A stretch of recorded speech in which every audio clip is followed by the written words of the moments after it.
तो इसी पर चर्चा करने के लिए हमारे साथ ठाकुर समाज से ठाकुर पूरन सिंह जुड़ चुके। पूरन सिंह जी, आपका न्यूज़ वन इंडिया में बहुत बहुत स्वागत है। धन्यवाद।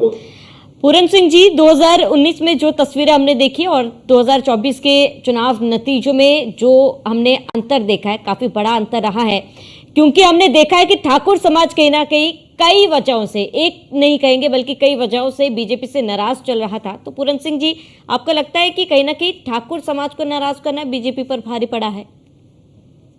देखो, बिल्कुल स्पष्ट है। और मैं तो कहूं कि ठाकुर समाज ही नहीं, किसान भी नाराज था, ठाकुर समाज भी नाराज था। और ये नाराजगी कोई ऐसा नहीं कि ये नाराजगी एकदम सामने आई। ये भारतीय जनता पार्टी के बड़े नेताओं तक ये बात गई कि भाई आप लोग, आपके सांसद, आपके जो चुने प्रतिनिधि है, वो बार बार कहीं ना कहीं जनता में अपनी पैठ नहीं बना पा रहे, जातिवाद के नाम पे भड़काने का काम कर रहे, जातिवाद के नाम पे इकट्ठा होकर दूसरी जातियों को गाली देने का काम कर रहे। तो इस पर आप अंकुश लगाओ। लेकिन भारतीय जनता पार्टी अंकुश लगाने के बजाय उन लोगों को प्रोत्साहन देती है।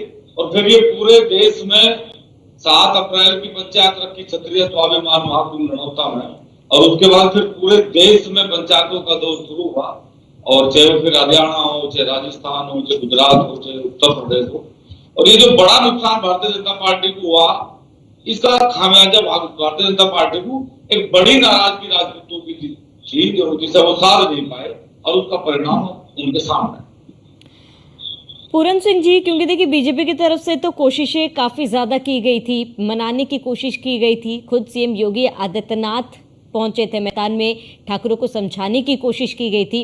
लेकिन क्या कमी रही है बीजेपी की तरफ से कि ठाकुर समाज इतने नाराज हो गए?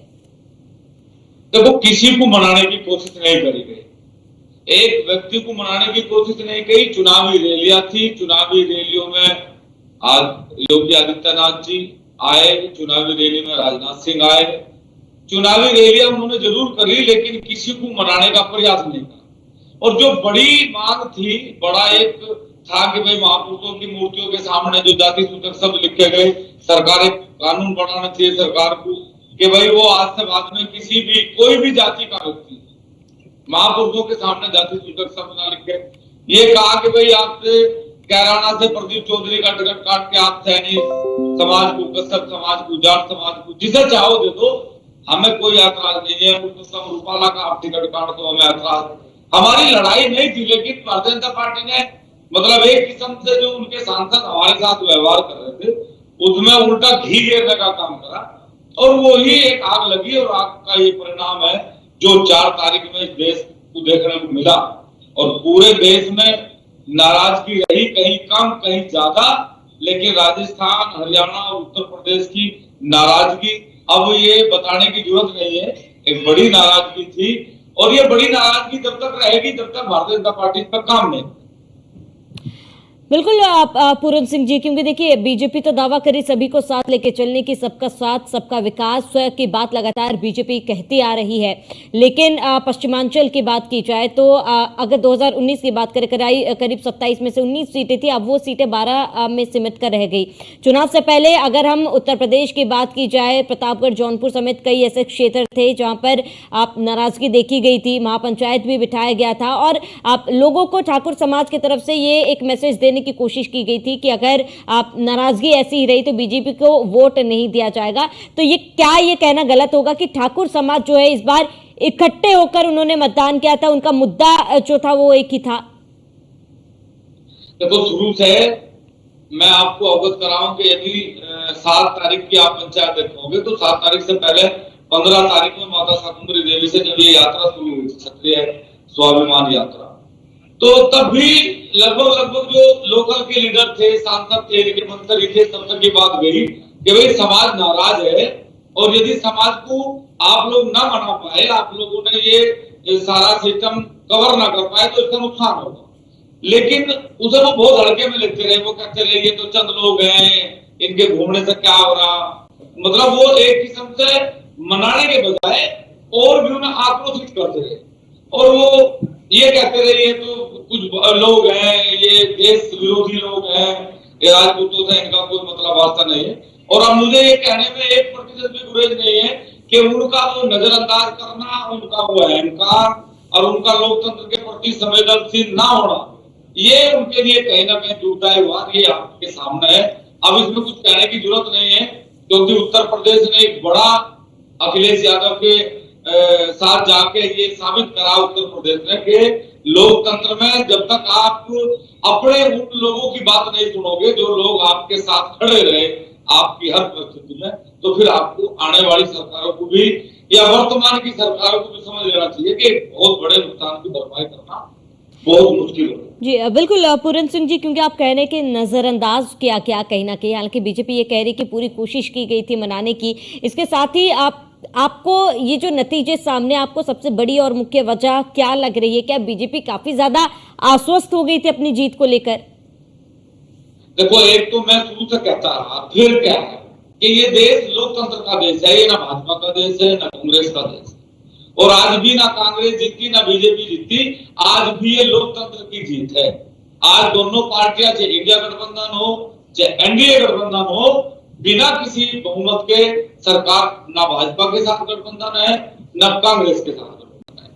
ये लोकतंत्र की व्यवस्था को समझ लेना चाहिए कि सन 2014 में आपको पूर्ण बहुमत की सरकार दे दी जाएगी, सन 2019 में आपको पूर्ण बहुमत की सरकार दे जाएगी, और 10 साल आप सरकार चलाने के बावजूद भी हिंदू मुस्लिम का बात करें, आप 10 साल बाद भी मंगलसूत्र भैंस का बात करें, आप 10 साल बाद भी बेरोजगारी का बात ना करें, आप 10 साल बाद भी महापुरुषों के अपमान की बात करें, आप 10 साल बाद भी 400 सीटों का नारा देके एक पुरुषोत्तम रूपाला का टिकट ना काट सके, तो ये कहीं ना कहीं हम समझते हैं कि राजनीति और राजनीति में एक व्यक्ति की तानाशाही या एक व्यक्ति के कहे हुए शब्दों को ही सारे सांसदों का मान लेना, ये बहुत बड़ी भूल है।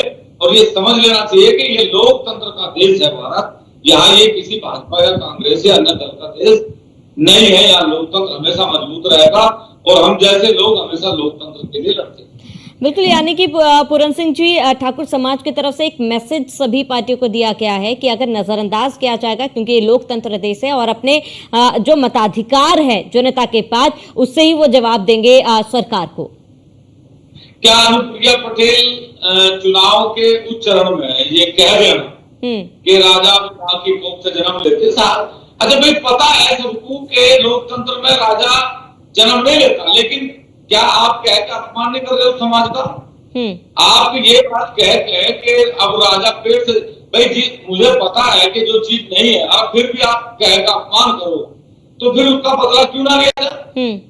और राजपूत समाज क्यों ना नाराज हो इस चीज से कि आप ये बात साबित करने का प्रयास करें कि राजपूत आज भी ये समझता है कि राजा मां के पेट से जन्म ले रहा है। क्यों हम चुनाव नहीं लड़ते? राजा भैया चुनाव लड़े तो ईवीएम से लड़े, वो विधायक बने तो ईवीएम से बने, राजनाथ सिंह सांसद बने तो ईवीएम से बने। हमने कब कहा? लेकिन क्या ये बात कह के हमारे ऊपर कटाक्ष करना कि राजा ईवीएम से निकलते हैं, पेट से नहीं? तो हमने ये भी बात उन्हें बताई कि राजा हमेशा पेट से ही जन्म ले रहे हैं, ईवीएम से सेवक जन्म ले रहे हैं, ईवीएम से सिर्फ सांसद और विधायक जन्म ले रहे हैं। राजा बनना ये अपने कर्म और सौभाग्य की चीज है और वो हमेशा पेट से जन्म ले रहे हैं। तो भारतीय जनता पार्टी अपने घटक दलों पर बैन नहीं लगा पाई, अपने सांसदों पर बैन नहीं लगा पाई, और आगे जो नतीजा है ये चीज का प्रमाण है कि भाजपा का सबसे मजबूत स्तंभ, और भाजपा उस समय जब 2 सांसद हुआ करते थे तब भी इनका झंडा डंडा लेकर चलने वाला ये राजपूत समाज आज उनसे छिटका, तो उन्हें ये दिन देखने का मौका मिला कि आज उनकी देश में पूर्ण बहुमत की सरकार नहीं है। और यदि राजपूत समाज को नजरअंदाज करा जाएगा तो आने वाले समय में भी भारतीय जनता पार्टी को बहुत बड़ा नुकसान उठाना पड़ेगा। बिल्कुल पूरन सिंह जी, क्योंकि अनुप्रिया पटेल का भी आपने जिक्र किया, कहीं ना कहीं जो नतीजे सामने आए हैं वो नतीजे राजा भैया के नाराजगी का भी कहीं ना कहीं परिणाम है जिसने खेल बदला है। क्योंकि नतीजे देखिए सामने आ चुके हैं। राजा भैया की नाराजगी कम होगी क्या पूरन सिंह जी? तो राजा भैया की नाराजगी या पूरन सिंह की नाराजगी किसी अनुप्रिया पटेल से नहीं है, वो किसी राजभर से नहीं है, वो राजा भैया की नाराजगी हमारी उन शब्दों से है जिनका लोकतंत्र में मर्यादा को तार-तार करने से। जब हम वोटर हैं, अनुप्रिया पटेल भी वोटर है, चुनाव लड़ना एक अलग चीज, और फिर लोकतंत्र में खड़े होकर इस भाषा का प्रयोग करना, बार बार कहना कभी पुरुषोत्तम रूपाला के रूप में गाड़ियां देना, कभी अनुप्रिया पटेल के रूप में कटाक्ष करना, कभी अरे एक सांसद ऐसा नहीं बना, आंवला से एक सांसद है धर्मेंद्र प्रसाद, वो तो कहे कि मैंने राजपूतों की मतलब माता और बहनों के पेट का ऑपरेशन कर दिया, आप कोई राजा नहीं पैदा होगा।